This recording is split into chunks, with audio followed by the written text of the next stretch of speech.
And Sheena, thank you, Sheena.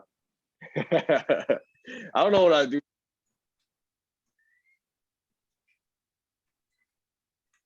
Thank you, Sheena. No problem. Oh, okay, here goes my AirPods again. Kekoa, he's over in Maui right now with branding guys for the Mastermind. And so we were hoping that he could come down to Oahu and say hi, but I think he's gonna be tied up over there. It looks like a pretty good one. So I don't know if anybody was thinking about joining their mastermind too. It's kind of expensive, but anyways, I don't think he's gonna be able to make it on today, but we'll rock and roll anyways. So today is a special day actually. And I wanted to just make an announcement more like publicly because this person deserves it, but I just wanted to wish our Layla a very happy birthday. She's very special to us, and she's another one that I have no idea how we would be able to do anything without her. And so happy birthday, Layla. And Sheena put together this little card for you. Thank you. Which there's so many pictures that we could have used, but honestly, like this really shows, who Layla is. She's she brings a lot of calm to the storm and to the madness, and makes really everything kind of work. So, and I don't know how we would work without her. So thank you so much, Layla. We appreciate you, and happy birthday. Thank you, everyone. Happy birthday. Sorry, I don't have my screen on, but I really appreciate it. Thank you. And so Layla, that's actually the real reason, because yesterday I called Layla to make sure she's gonna be on the call because she's got a lot of stuff to do. So I told her like, hey, Alex is traveling and Kekoa is kind of tied up, so I might need some backup just in case. So can you be on the call? But really, Layla, you don't have to. If you have, I know you're super busy, you got stuff to do, but of course, everybody would love for you to stay on. But happy birthday, and thank you so much for it. Thanks. I'll stay on. I'll just be in the background. Okay. Well, thank you, Sheena, too, for putting that together. And I guess let's rock and roll. So again, sorry for the delays. If anybody has anything else that they need, or any leads that they got for someone else, or any good deeds to talk about, feel free to unmute or send it in the chat. I don't know how to access my chat from my phone. So Kamohai, did you drop your details and stuff in the chat? Oh, he might have jumped off. Yeah, I think I saw his phone number in there. Yeah, I did. Okay. I put phone number and then my email address in there too. So I appreciate it, you guys. Yeah, absolutely. When do you have to close on both of those? End of the month, I believe. But yeah, I can, when I send you out, whoever responds, if I send you out, I'll have all that information in it. I think the end of the month, first week of September. Okay, perfect. So we got to rock and roll then. Yeah. It's already mid-August, right? I can't believe it. I know, it's crazy. Yeah, so we're going into fourth quarter, guys. It's crunch time. Hopefully everybody's hitting their goals, and we'll have another call solely based on our review of how we did this year in comparison to what our goals and aspirations were at the beginning of the year. So we'll have one of those again. So I love fourth quarter, because fourth quarter is kind of time to wrap up the year, but also ramp up for next year, right? So my favorite time. My favorite times is fourth and first quarters. So all right. Well, I see Roderick's on. What's up, Roderick? Aloha koi! How's it? Woo! I love you, bro. How's everything going with you? You got anything on the line? Anything you need? Making tons of offers in Kansas City right now, and it'll be soon. I'll have my first one, so I'm excited. I love it. Nice. Yeah. Nice. You're working with CJ guys, right? Yeah, they're awesome. Brandon's my coach. CJ's there for me. It's really good. Yeah, you know what? I gotta say something like we had a little get together at the office for Keith Gillespie's kind of mastermind. And CJ made it over. And I'll tell you, like I learned so much from CJ. Like I took so much out of that. So yeah, you're definitely in good hands and good people too. So especially if you're gonna be investing out of state, right? So that's awesome to hear. Those meetups down there, it makes me want to move to Honolulu. Yeah, I know. Sometimes if you live like North Shore, it feels like a different. You could be on a different island already. Yeah, but okay. And then we got Jeremy on the line. What's up, Jeremy? Hey, congratulations to Jeremy. He exited his first deal, and hopefully, I'm hoping that we can bring you on and talk about it. You know, maybe go through the numbers and go through the whole do a deal analysis if you're up for it. Dude, yeah, thank you so much. Thank you guys at Kiko. Thank you everyone here. Like I like follow all you guys, listen to what you have to say.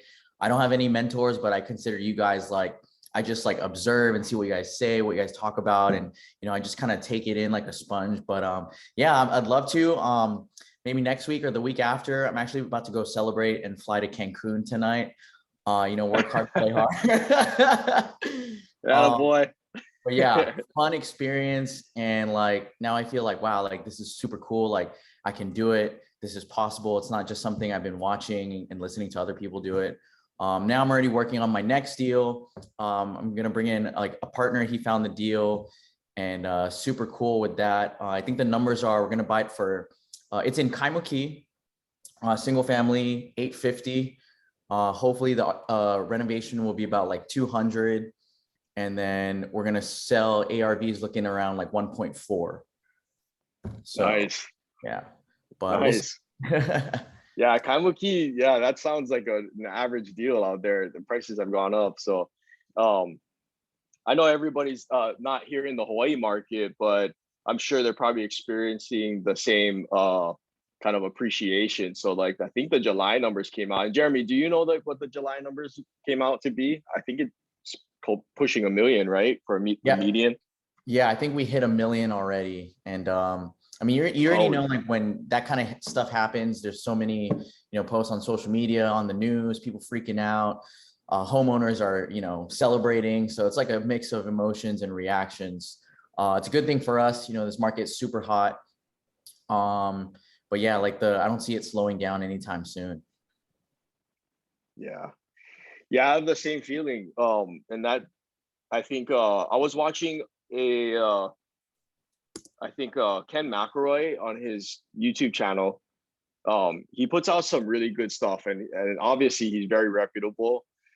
And I think he made a great point where we have to remember that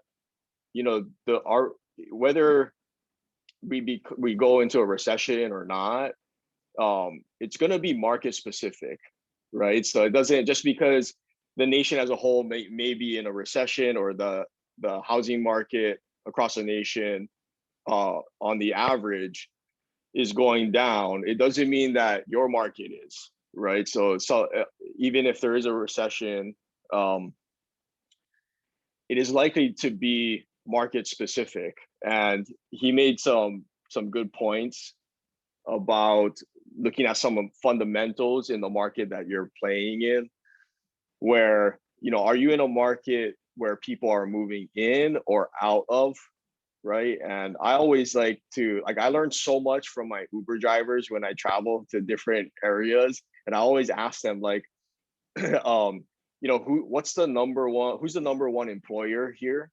And what's the number one economic driver in this market? And those two questions alone can tell you a lot about the area or the market that you're in or looking at, and we can whenever we go into a new market, you kind of have to do a top-down analysis of that area, right? So like, who's the number one economic driver? Like, who's the number one employer? And how does this market generate, income and business? And how does the economy work in this local market? And I kind of love that because it's like a puzzle to me, but at the end of the day, you can kind of, just a quick tip, you can kind of just piggyback off of the big boys, like the big box stores, like the Walmarts, the Home Depots, the Lowe's, because they spend millions of dollars on market analysis, right? Especially like Home Depot and Lowe's. So they're not going to put a Home Depot in a market where they haven't done any kind of research, market analysis. So you can try to find out where they're going to put the next Home Depot and stuff, and try to wiggle your way in there. And it's always good to talk to the planning departments of the local counties there too, to ask them where the path of progress is, and talk to the brokerages out there and ask them, where are they seeing a lot of the transactions happening. And that's how we usually, like, before we went into Washington State, even though Keikoa lived there, we didn't know much about the market there. And it's the Seattle area is pretty clear. There's so many Fortune 500 companies there, and there's a lot of jobs. So it's a very strong market. But even with that, the Seattle market I found, and I know there's a lot of people from here, so please feel free to chime in. But that market is, it does move quite quickly up and down. And we had a project on Mercer Island that we were in that went long because we kind of just went in and we got stuck in permitting, and we had to rearrange crew. So the project went long, and through the life of the project, I swear, like it appreciated like 50 to 70,000 grand, and then it went down like 100, and then it went back up 100, and it was such a roller coaster. Like I was like, oh no. At times I was like, oh, good thing we took a little longer, because now like we can sell for much higher, and then it takes a dip, and I'm like, oh no. So it was a little too volatile for my liking. But let's see if it is anybody here in the Seattle market, because I want to hear their opinion on that, because that's what we've seen. I don't know if it's just in Mercer Island or not, but no, Corey, you're absolutely right. I'm in Seattle, and when we hit the gas hard. But yeah. it can also come to a stop pretty quickly too. So okay, so that is kind of pretty, like, it's pretty up and down seasonally. I mean, overall it's up all the way, but it is like it'll jump around a lot. And we get like spring, we get 20, 30, 40 offer situations, and people just go crazy and they'll pay ridiculous prices. And then you get like midsummer usually, and it really slows down. So we have a lot of fluctuation, I'd say, even despite being like a really hot market overall. right. Yeah. Okay. That makes sense then, because that during that project on Mercer Island, that was one of the first ones we did. And we definitely experienced the waves in that one. And when we first were kind of focusing on that market, we took some time to kind of just survey the land. And it was exactly what you said at that time, where there is like 30, 40 cash offers, all above asking, close in 2 weeks, and it's like, wow, how do we compete with this, and do we want to compete with this? Because even though it seems like a very great market, like, how do you compete, So we definitely have to start looking off market, because it was just too competitive. Like you're competing against, there's a lot of money out there too, right? In that area, in the greater Seattle area. So yeah. And do you have projects going on right now, Ben? I've got one condo flip that I've got listed, just listed the other day. So Nice. we'll see how that ends up. Once it's done and I got all the final numbers, I'd be happy to share it with you guys. Yeah. And what else are you just focusing on, fix and flip, or you have other strategies Yeah. you're pursuing? I mean, mostly fix and flip. Would obviously love to grow the rental portfolio. It's a little hard locally just because of the pricing. But yeah, I mean, always looking for opportunities on both for sure. Gotcha. Okay. Well, yeah, thanks for the input. That was always a question that I meant to kind of circle back with our friends over there to confirm, or deny what we saw. Yeah. And you know what, it's also, it varies by kind of price point and, what part of the market too. I mean, on Mercer Island, you were obviously in a higher price point, luxury home probably. Whereas, maybe some of the more starter homes, more north or more south, or even condos, I mean, they'll fluctuate independently. So it kind of depends on what specific kind of sub market of property type you're in as well. Yeah, and actually that makes our same point, right? It's like even in a market, like sub markets could see some growth while others are seeing, a flat line or a downtrend. So I think when Warren Buffett, his style of investing, right, it's not sexy, it's actually quite boring, but it works, and he looks at a lot of the fundamentals, and a lot of the day traders, they look at the technical analysis. But I think in real estate, I think it's smart to in times like these to focus on the fundamentals of the economics of a market, like Hawaii. And even then it's hard to predict, because Hawaii, when they shut down travel, basically, the hotels, they closed the hotels, they closed restaurants and airlines, basically, where it just made it not worth for people to travel here. Like, that was scary. Like, I didn't know what was going to happen, because if you ask us who's one of our number one employers here in Hawaii, and one of the number one employers is Hawaiian Airlines, and also the hotel chains, and the number one economic driver is tourism in Hawaii. So like, we got whacked on all sides, so I was thinking, I don't see how this is gonna hold up. And obviously I was wrong. So but I think many people have been wrong through this, and I think we're all trying to figure it out. So I was hoping kind of Steve was gonna be on today. I don't see him on, but because it's always great to get some updates on what we're seeing with closer to the money, with what the Federal Reserve is talking about and what they're doing. But does anybody have, or actually, before we move further, if anybody else has any leads, needs, or good deeds to share, then please, even as we're going, just unmute or drop it in the chat. Today's kind of just a regular coffee talk day where we open mic, let's round table and talk about what people are doing, what they're seeing in their areas, and kind of form discussion from there. Let me see if we got somebody.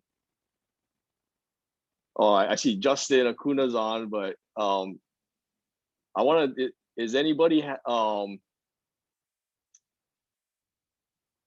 is anybody in the mortgage brokering space on the line that is willing to share? Because I haven't been following the latest on interest rates. I think Justin would know, but I think he's muted.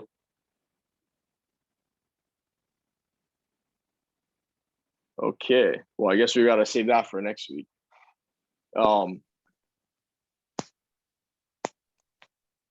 Oh, there's Joss. What's up, Joss? Hey, sorry to kind of just call you out, bro. No, all good. Just getting a little workout in right now on the bike.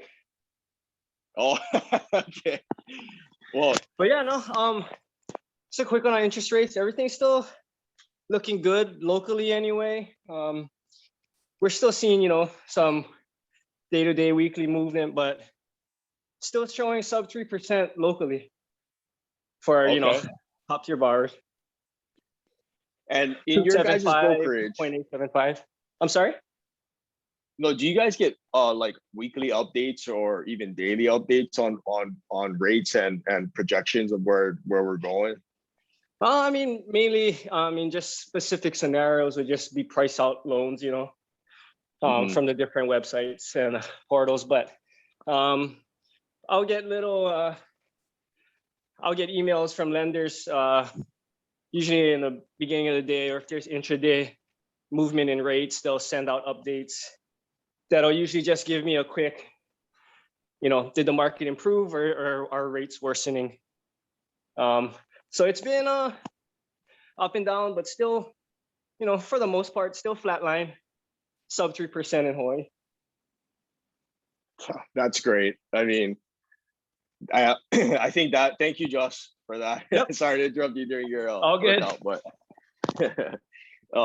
that's great to hear. And for as much as like the Federal Reserve, it gets they get kind of shit on from time to time, right? Because they are the controller and the power is in their hands, so it's easy and quick to point the finger at them.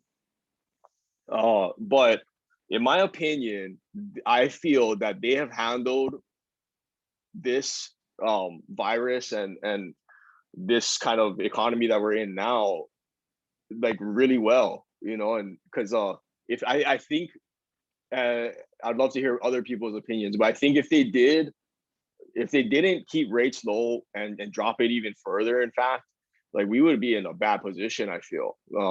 So but if anybody has any thoughts on that, feel free to chime in, because the market is something that we should always be aware of, and one of the main things is the Fed, right? and their interest rates, so it affects all of us. Let's see here. No, yeah, Corey, I'll kind of echo what you just said too. Like, I mean, I remember back in March last year when it first hit, I actually just bought my condo, and then the next weekend, all of real estate shut down, and I didn't sell a house for like 2 months, and I was freaking out. I was like, oh my gosh, like this, I really did it now, And once right after that, they dropped the interest rates, and all the gates, just flooded out the door, and people were buying houses left and right. And I think for us, especially people who are flipping homes, it's really good for us and also for sellers, because now homes are just, the value is going up because everyone wants to buy homes and they're approved for more and they're able to bid up. One of my clients, my best friend, or my partners on the flip, he bought his single family 3-bed in Eva for, I think it was 600 in 2019. Now we're seeing comps in his neighborhood sell for 780, and they're 3-bedroom. So it's like almost 200,000 jump. And that's all because it all backtracked to the Fed or lowering interest rates. Like if they didn't do that, none of this would be happening. Yeah.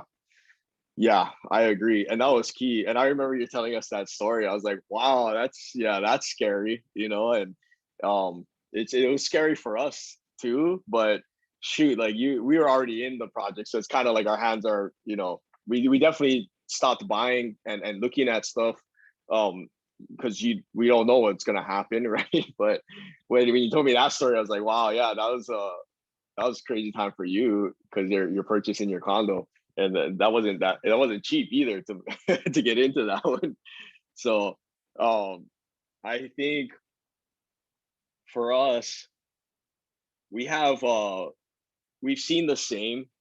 We've seen prices just dramatically go up. And since we've been stuck in permitting on a few of our projects, and COVID has actually been a blessing because we've appreciated, and it's almost like hitting $200,000 per house that we own, and we have 6 left.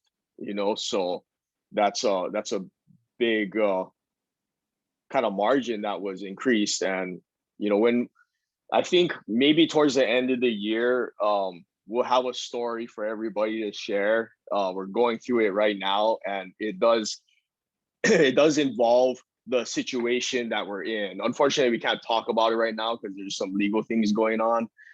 but I think it'll be a great learning lesson because it has something to do with transactions about buying and selling and the economic environment that we're in right now. And I so want to talk about it because I think it'll be a great discussion. But I think in a few months we'll be able to talk about it because there's a lot of learning lessons in it too. So all right, let's see. Let's go back to Jeremy, if you don't mind, you know, the project that you just exited, do you have any information, or do you know like how many days you sat, or like what was the feeling behind that? Because that was very recent. And congratulations, guys. Jeremy, he got in and out of this deal in, what was it, like 3 months, I think? No, it was like 5. It was like 5. If you Oh, is it include 5? sale. Okay. But you got into escrow because we March. closed in March, Yeah, right? yeah. And then you were on market within 4 months, maybe? Yeah, yeah. Okay. So was it a quick, was there a buying frenzy, or was it pretty Yeah. hot? Oh yeah, it was definitely hot. You know, for me, like for those that know me, my number one weapon is social media. So, you know, throughout the whole process, I just documented everything and trying to build the hype from the very beginning. And then right when I listed it, I had like a super cool video, pictures, and TikToks here and there. And I had like 20 private showings. And the open house wasn't actually that busy, maybe like 10 to 12 groups. And I only had 3 offers, but one of them ended up being like, I listed it for 765 and I got an offer for 810. So we went with that one, super awesome. But one couple mistakes we did with the renovation is we didn't do anything with the roof. We thought it was, you know, kind of fine. It had like 15 years left on it. So that was like just a decision we decided to do. And then also the, I guess the electrical was older as well. And we felt that we could use the whole like, oh, well, this was built when, you know, all the code to the electrical was fine at the time. But at this point, we're like, okay, they gave us a really good offer. But they're at first wanting to lower the price by 30,000. And I was like, oh my God, typical realtor move. You know, you aim high and then on the inspection, just blah, blah, blah, blah, blah, you know, I do that too. I'll admit I do that too. But so we negotiated, it's like, hey, well, you know, we're not going to replace the roof. We'll waterproof it and all of that. And, you know, we'll just give you a $15,000 price reduction. And so, you know, with the negotiations, always give and take. And they went for that. So that's why we closed at 795. But yeah, when it was on the market, it was only on the market for like 8 days. And we went into escrow right away. Okay. And did you price high or kind of right in the middle, or did you price low? Like, what was your strategy when you went to market? Because that's always a question for us, you know, is like, do we push the market? Do we kind of stay, you know, what did you do? Yeah. So when I was in broker school, the way I was taught about fair market value, like whenever you list a home, it should be at fair market value. What I learned from my instructor was that fair market value is the highest priced comparable that you find. So I found one in Makakilo that was exactly the same as ours. You know, it had gray LVP flooring, single wall construction, very similar, you know, square footage in lot and interior in the building. So we're like, okay, that's 765. So we're going to list at 765. So that's how we go about with our ARV or, you know, pricing, is we just grab whatever looks and is like very similar. And then we just go with that price. Got it. Okay.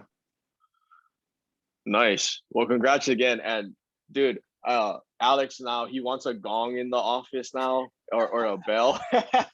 Because he's watching you. He's such a fanboy, bro. He's your fanboy. This is the gong of deals. You know, whenever you get a new deal. I love it, man. Yeah, so I don't know. Layla would hate us if we put something like that in the office, but we gotta ask. Absolutely not. Oh, we just gotta go over to Jeremy's house and hit the gong. Anytime. Congrats again, Jeremy. And then maybe you. yeah, if you're free, like if you want to do a deal analysis, I really would love to do a deep dive in that deal with you, to especially your first one. And I really I can appreciate, and I have a lot of respect for the way you do it and the way you put yourself out there on social media, because you're very transparent and it's very genuine and honest. So keep doing you, bro. And yeah, I forget those haters. Like you get so much, like those guys, like they're so you just gotta ignore those guys, which you do a great job doing. So, but congrats again, man. Thanks, man. Yeah, for those that don't know, like I have a YouTube channel, and the day after my flip, I posted like a recap video, kind of just like, you know, going over everything section, I guess, from start to finish. I'll put a link to that video right here. I'm trying to grab on my YouTube channel. Yeah.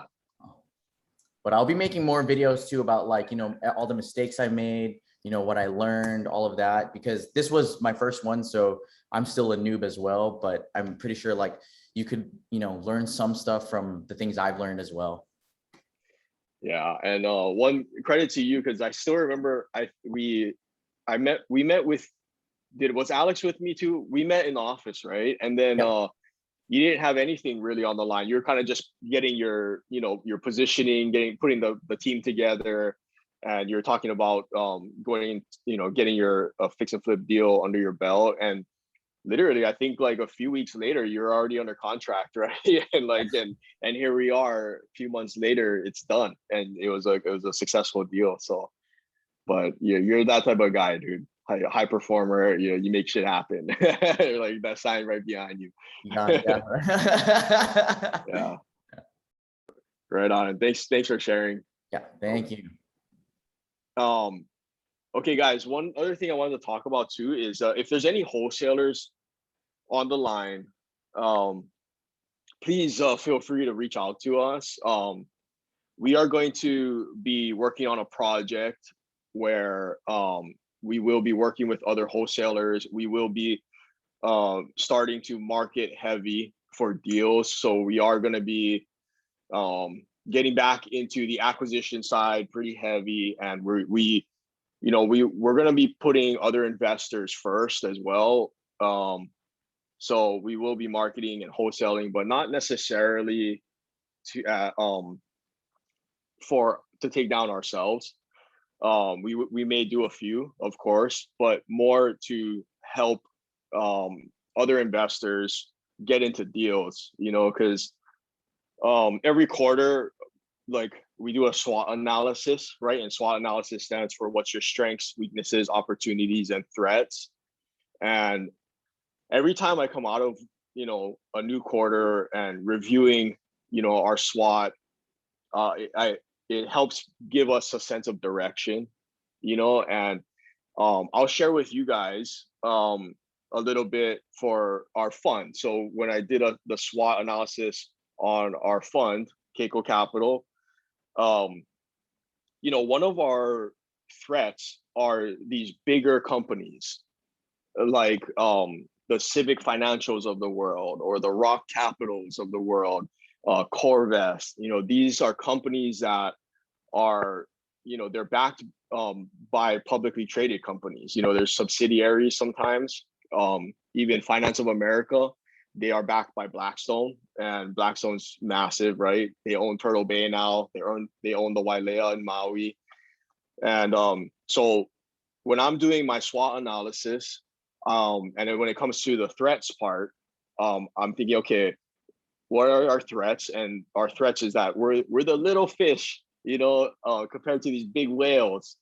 So, you know, if they wanted to, they could crush us, you know. And like, how do we fight and take market share and earn business against these guys who have basically unlimited resources? You know, one of our advantages are that we're so small that we're not on the radar, you know. So that's, I guess that's a strength. But you know, as we grow, and we are growing, that it is going to be a point where if Finance of America decides to drop their rates, you know, to price everybody out and get rid of everybody, then they could.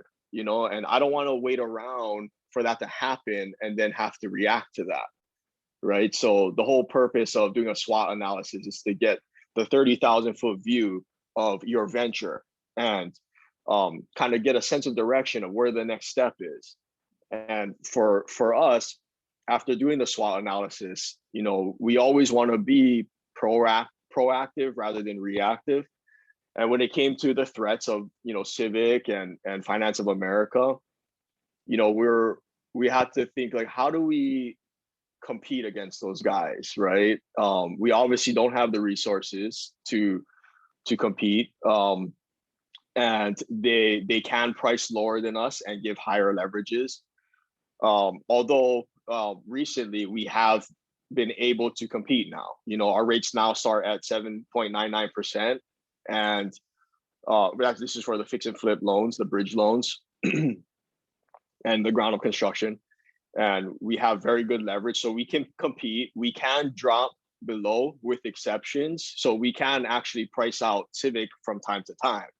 But I'm sure Civic or Finance of America or Rock, they can, if they wanted to, drop even further, you know, to price guys like us out and basically take all the market to themselves. So there's basically a few strategies that we feel could help us. And one is we can now, if we wanted to, price below on deal specific properties against Civic.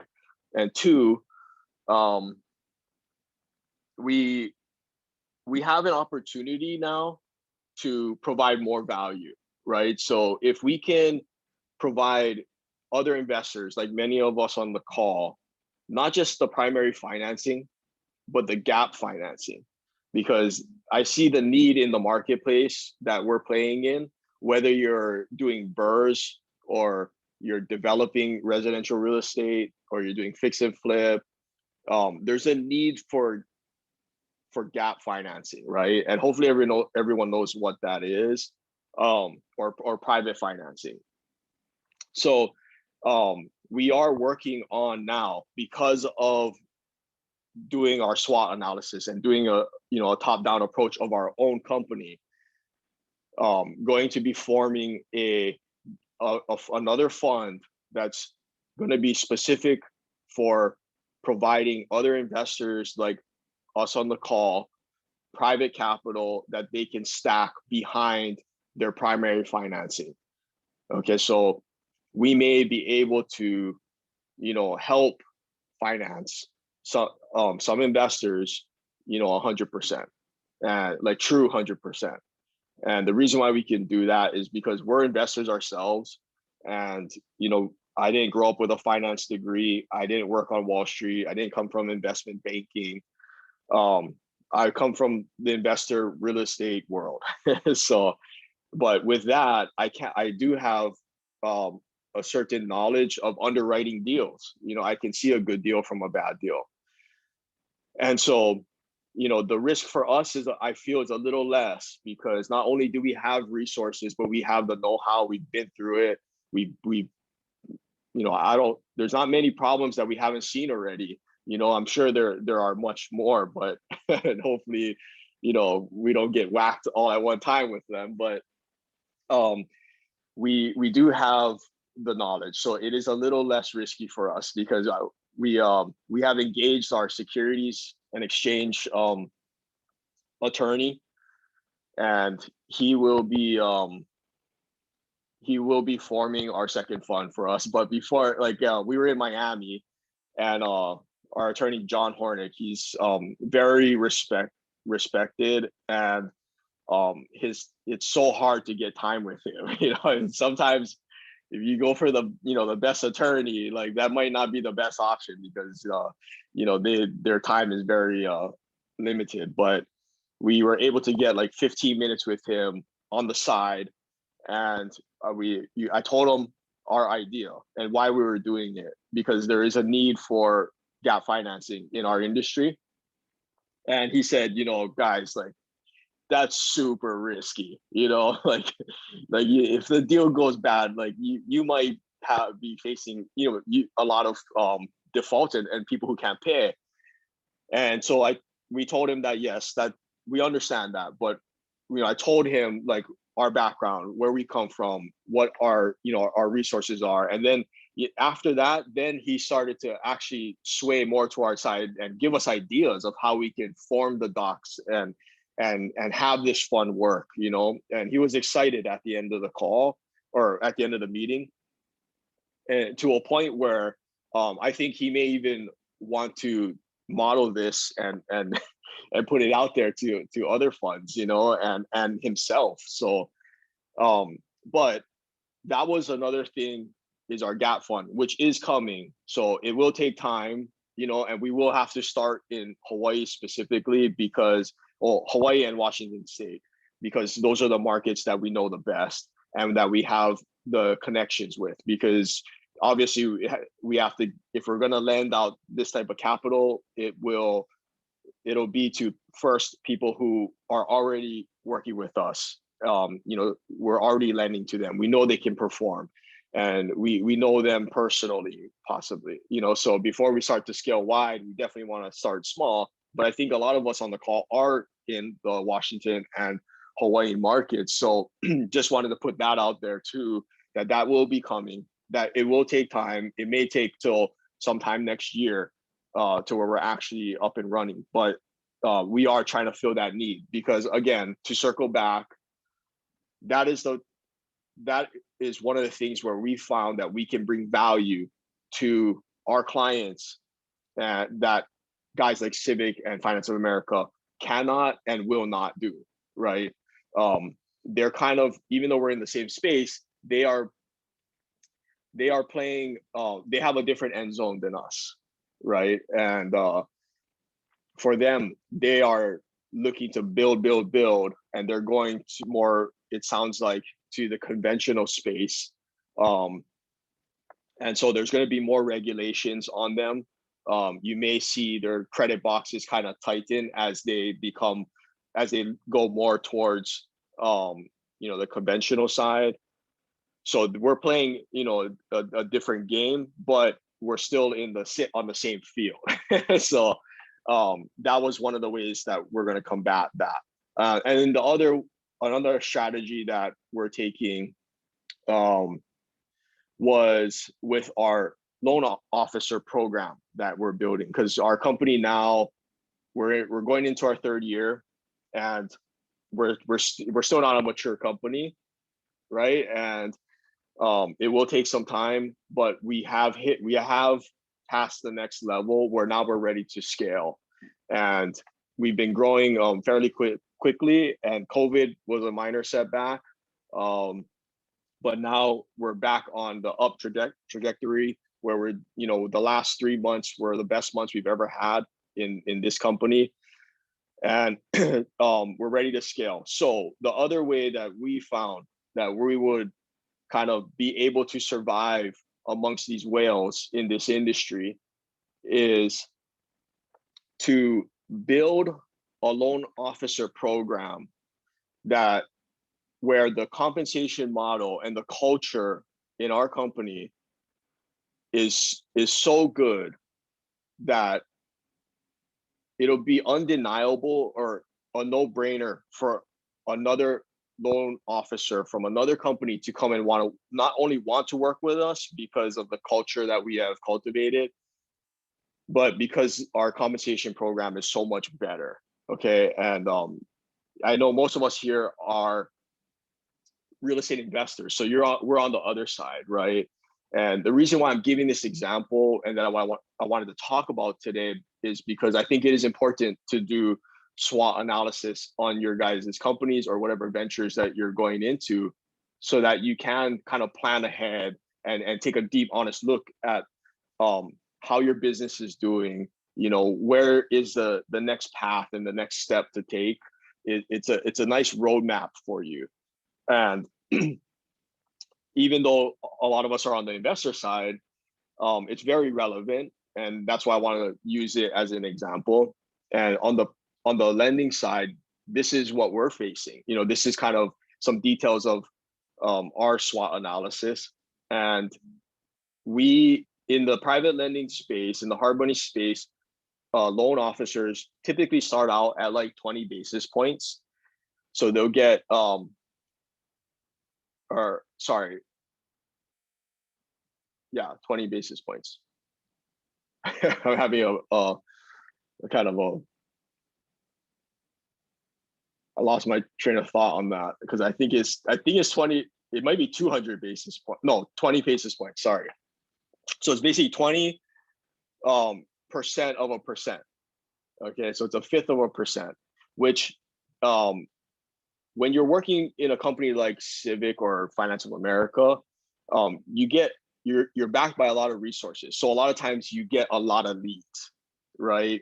And you don't have to go out there and go hunt down for your own deals or your own clients. So that's a benefit for them. But so our way of trying to at least try to compete amongst these big guys is let's form a LO program where our compensation to them is exponentially higher. Okay, and not only that, but we give them the opportunity to recruit. Once they hit a certain level, they can bring people under them and take trails off of their production too. Okay, so it'll help, for one, bring a sense to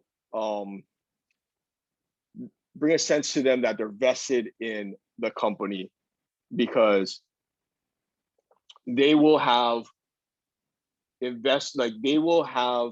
control over their own production and build a team with their production. So, and they can get trails from that. Okay, no other company offers that, and we're paying over twice the amount per deal that our LOs will be bringing in. And when you compare the two, because I've asked around like different LOs that I know, like what are they getting from other companies? It's just so much stronger of a compensation plan. And for us, we're in growth mode, so we don't care. We love to share the pie. We want everyone to get paid very well. So once we get this down and we have our team, we have 7 guys now, and we're stopped. We're not recruiting any more people. We're gonna build out from there, and then we're gonna go talk to these other LOs who may not be happy with what they're getting and see if they want to come play ball with us, and bring their book of business with us. So that's our angle to fight alongside these big guys, and I'm very confident that we will be amongst those guys at those levels in a few years, and it all starts with looking at, taking a top-down approach on your company or your ventures to help give you a path to follow, so that was basically my main thing that I wanted to share with you guys today. And it was, hopefully there's no one from Civic on the line. If there is, and if you're an LO, we're coming. So, but anyways, with that said, has anyone done a SWOT analysis this year or this quarter that they would like to share with everybody, and maybe just one thing that they got out of it? Who's my guys on here? No one? We've talked about SWOT analysis before. All right. I say maybe by the end of this quarter, or definitely for the start of fourth quarter, please, everybody, just take some time, okay, to do a SWOT analysis, and then hopefully maybe by the start of fourth quarter we can share, because I think we learn a lot from other people's SWOTs too. I mean, our whole business model changed because my friend Ranson, who came on our call, right? He's in the cannabis industry. He was sharing his SWOT analysis, and it was so powerful to Kikoa and I that we changed our whole model from, just being guys who flip houses here and there, to now having ownership in multiple companies in different markets. And it is really took us to the next level. And if I didn't have that kind of thrown in my face from Ranson, because he asked me, he's like, you guys do a SWOT analysis? So you guys really should.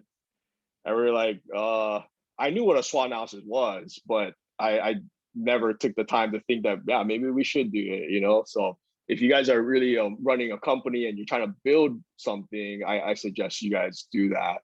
And I'd love to hear, because, obviously I've learned from other people sharing their SWOT analysis, and I'm dangerous with information. So every time I get something, you say something good, like, I'm gonna move on it. So if you don't want me to hear it, don't share it. I have a very informal SWOT analysis that we did on our quarterly. And then I think it can be just as simple as like writing it down and just kind of squaring it off and not making it too fancy or formal.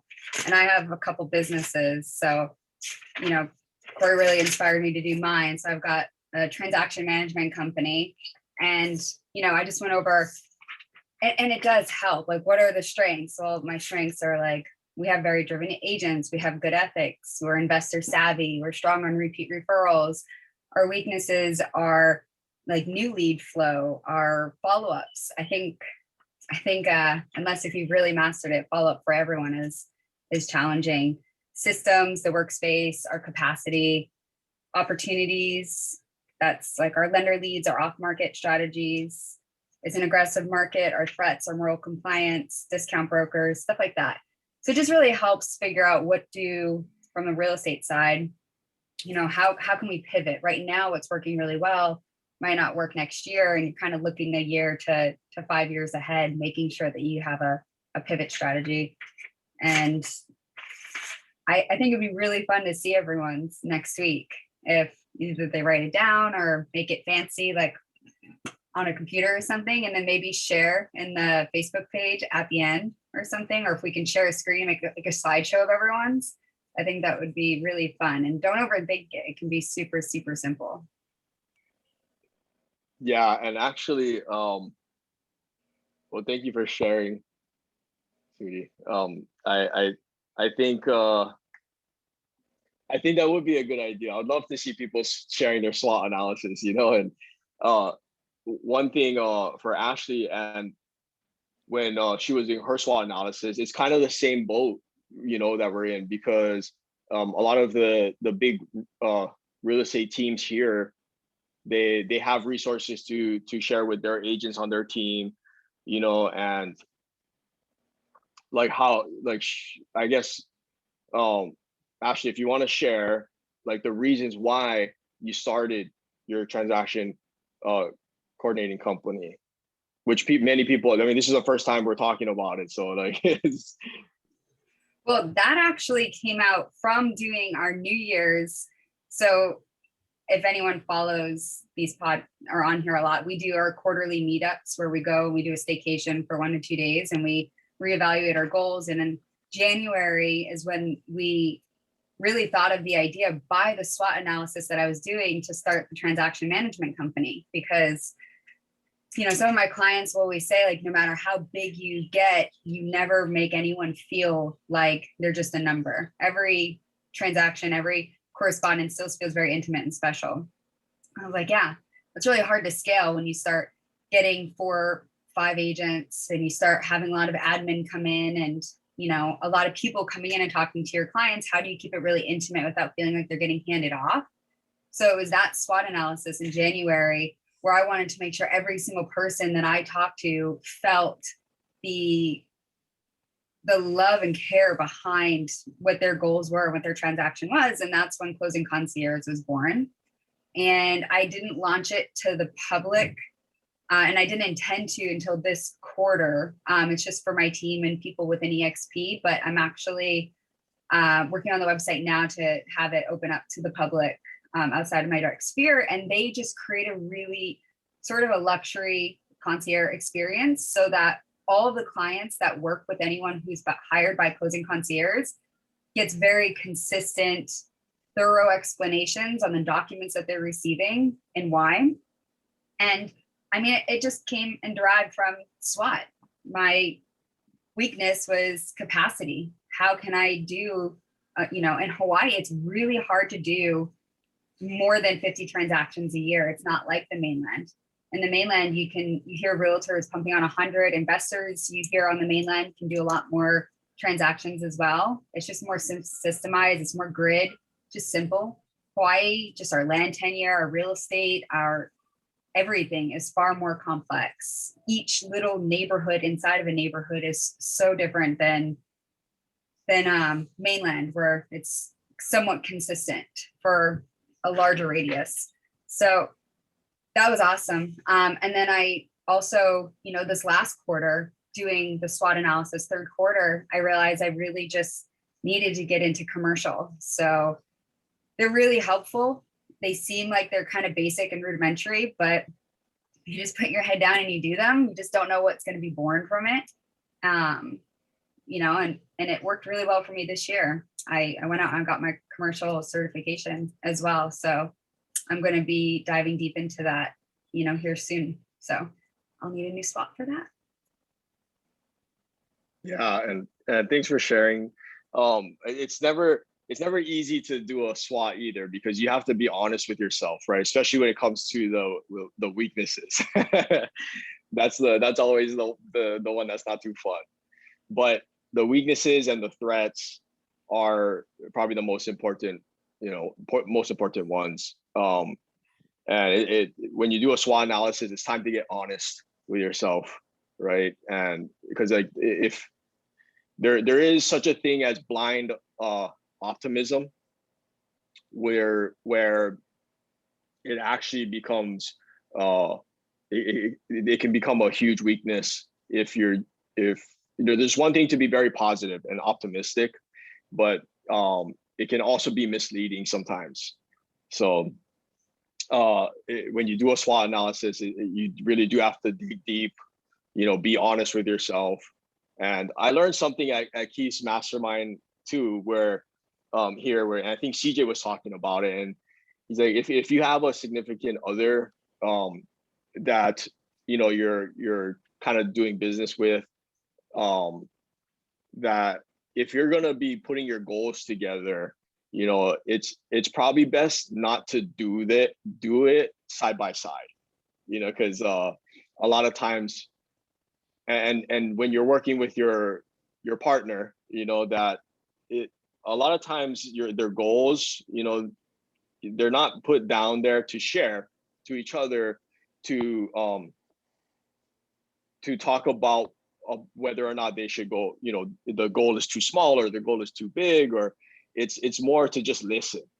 And I learned that in Keith's Mastermind. It was CJ was talking about it. So to my surprise, he said that, he learned that he feels it's better that he and Jasmine, they form their goals separate, even though they are business partners, and partners in life. So that is something that Ashley and I have done, just by default. Like, we would just have quiet time and do our SWOT analysis in different rooms, and then come back and huddle and talk about it to each other. And then we mastermind about strategies. Like, okay, here's a problem. There's these big companies that are worth billions of dollars and they have unlimited resources. How do we, what gives us the right to be in business alongside them? How do we earn our seat at the table? And that's how the wheels start turning, right? And I am very confident in the strategies that have come about from doing our SWOT, that not only will we be able to compete and take, our little chunk of market share and earn it, but I really feel that we will be one of those big players one day. And because I'm very confident in our team, and that was one of our strengths, you know, is that we have a strong team and we have a strong culture and we have a great reputation. And like those strengths, you want to double down on them, you know, and your weaknesses, you want to invest time and energy into finding strategies to build your weaknesses up to one day, hopefully they're one of your strengths, right? So I cannot for the life of me figure out how to find this chat on the mobile Zoom. So give me 1 second, guys, because I saw a bunch of questions come in. Does anybody know how to get to the chat on your phone? You scroll, you swipe. Shoot. I've been swiping. Question is, what is a mastermind? I think there used to be a negative context to the word, but you know, now it's just simply just getting together and plan and direct over a certain thought or concept. Hey, Corey, it's under more. It's Oh, under yeah. more to more. More, and then it should say chats. More. I don't have it on mine. Bottom right, no? Or is there like a 3 dots on the bottom right? There should be 3 dots. You know what? There isn't. So that's okay. I don't want to. We're kind of approaching our timeline here, but maybe so. If you actually, can you read it to me? Oh, here we go. I see one. Okay, now I'm in the chat, guys. Yes. Okay.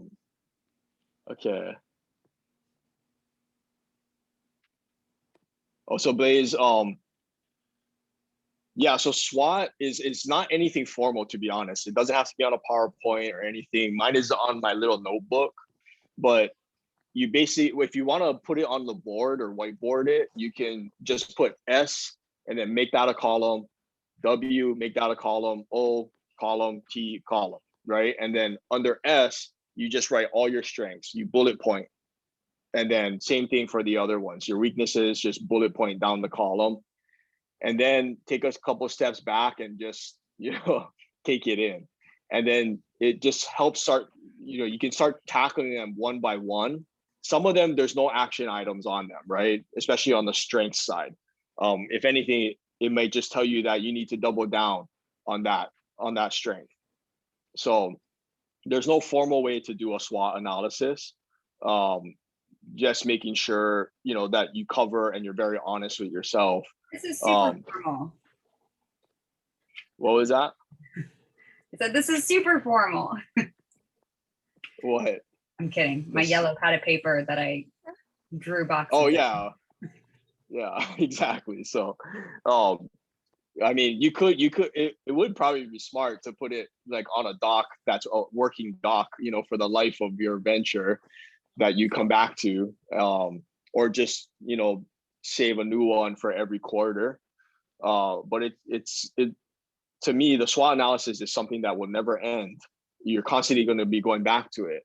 And then maybe one of your strengths, you might have to move that item to one of your weaknesses, you might have to move it to one of your strengths, you know, if you hit a point where you solve that problem now, right?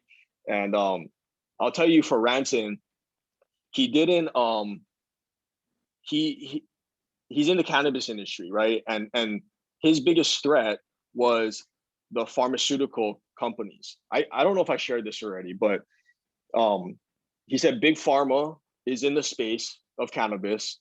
And he said, if, you know, they're already in here. And he said, when they come in, you know, and when this is legal federally, then they will come in and they will wipe everybody out. Everybody who's like swimming in money now, you know, they will get cleaned out, or they will be forced to sell to them because they will undercut them, you know, until they cannot compete.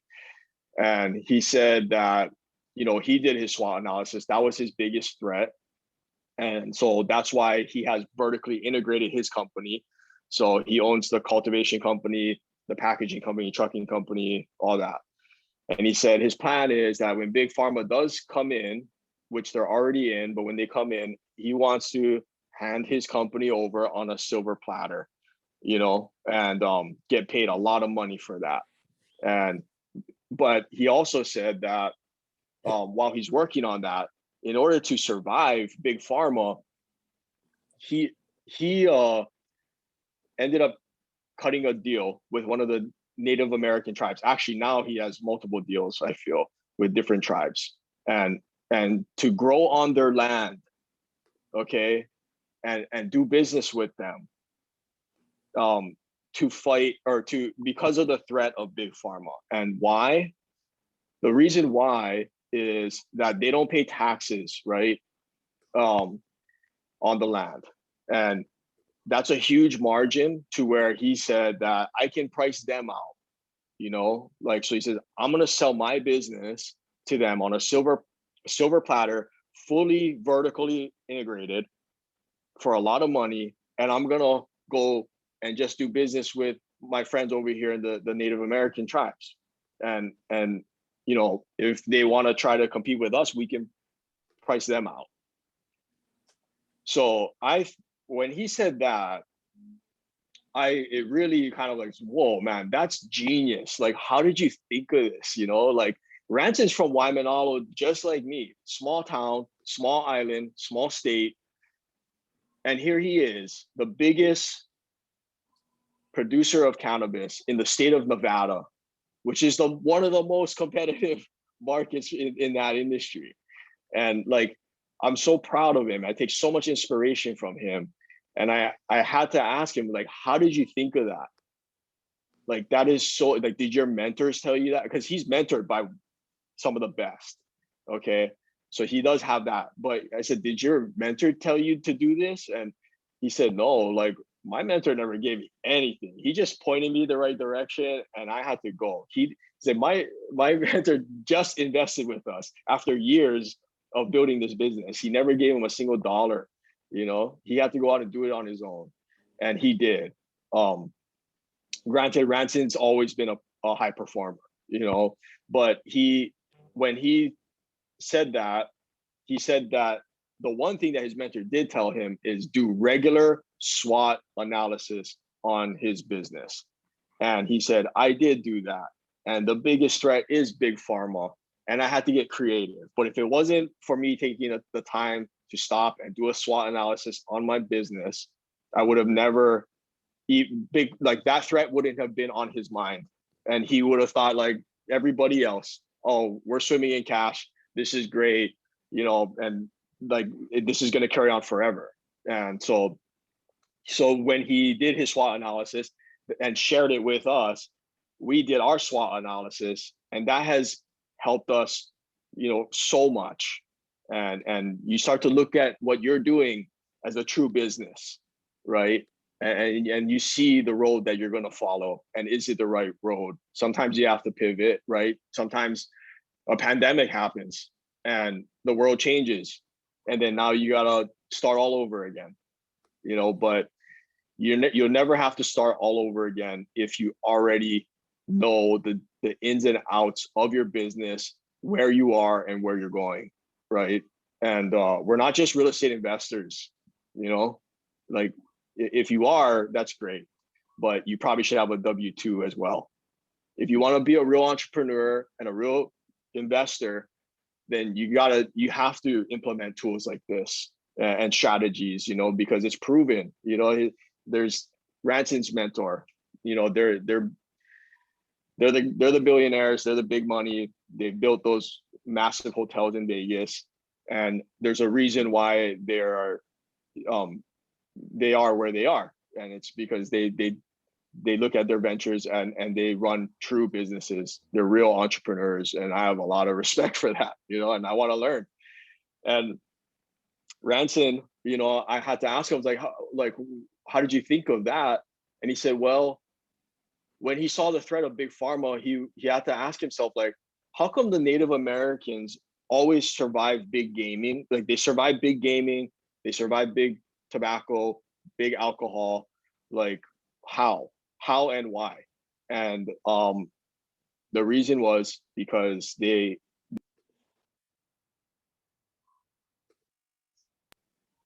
So anyways, hopefully that sparks something in at least one person, because I know that strategy has helped our business. And we will continue to do it every quarter without fail. And I really believe that is the reason why, no matter what storm that may come or may not come, we will get through it and we will thrive. We'll come out on top every time. So I hope everybody took something away from that. And thank you for letting me share just a small piece of what I found in our SWOT analysis doing, for our company, Keiko Capital. And to circle all the way back for, something that I was supposed to bring up was the fact that we will be implementing a wholesale division, and we want to work with other wholesalers and other investors that not only want to be on our list as buyers, but also for us to help them wholesale their deals. And as of this moment, we don't plan to co-wholesale. Like, if you have a deal that you need to wholesale and you need to offload, you can send it to us. We can sign 9 NDAs if you would like, and we will help you sell your deal. And we will not take a fee as of right now. We just want to help you. And what we'll get out of it is that, hey, if we can help one of our guys get a deal, great. It helps their business. They grow, we grow alongside them. And if there is an opportunity to help you wholesale it, and we do the loan, or we help the financing for the buyer coming in, then that helps our business too, right? So anyways, please, if you're a wholesaler, please reach out to us, and then let's have a conversation, and we'll take a look at what you're doing too, and let's see if we can invest alongside you. But the deals will be coming, guys. It might take a little bit of time to get things organized, because I'm notorious for just launching and then trying to figure out how I'm gonna land later. And I don't know how many times I have to learn that lesson, but this time we'll try to build the infrastructure first and then go. So there, it is coming. With patience, we'll have some deal flow for everybody, hopefully, on this call. So anyways, if anybody does have any final things to say, feel free to unmute. I'm just going to check the chat one more time before we log off. And okay, never mind. Sheena, can you take a screenshot of the chat, I guess, just in case there was something important in there? Sure. And then I can reach out to those people, or answer in the group if I feel it's an important question I missed. Okay. Well, I just had a question. If you need to have your mortgage broker originator's license in the state for the hard money space, you don't. That's a great question. So you don't need your NMLS license to do loans, to do commercial loans, it's called. And that's basically anything that's non-owner occupied and for business purpose only. You do not need to be licensed. Although we do have our license. We still are finalizing the registration. If you're doing loans for owner occupied, then you definitely have to be licensed. That test is not easy either, and I'm not good at taking tests, but I made it through. So there are some states like California, Nevada, Arizona that require licensing even for commercial loans for what we do. So for those states, it's a little harder to close in. But if you're interested in being a loan officer or a broker in the commercial space, and you want some guidance or you need some guidance, feel free to reach out to me. We've learned so much in the last couple of years, and it's just been amazing. And one thing for me is when we were flipping houses, I did that for years. I also worked in someone else's company for a few years, and through that, it's kind of like where I feel Ashley is, where you hit a point where you're just doing it to do it. It doesn't excite you anymore, or you feel like you're destined for something else. And for us, I think I can speak for Kekoa too. It's like I feel that we're ready for something new. As entrepreneurs, it's a blessing and a curse sometimes, right? Like you have the fire to keep pursuing, but you can't sit still. You got to keep growing, and it could be a curse sometimes. But for us, the next steps was to venture into the financing side, and also other aspects of real estate, like our brokerage, our property management company, and the construction company. So it's been quite the journey, and we've learned so much in the last couple of years in the finance side. So if anybody is interested in anything on this side, I can help. So was there any other questions? Actually, I can't pull it up. Okay. No. Well, thank you guys so much for listening. I hope that was something that you guys can take away, and then I hope to see some of your guys's SWOT analysis. And I'm very curious to see it, and to learn as well. So I hope everybody has a great Friday. Have a great weekend, and we'll see you next week. Aloha.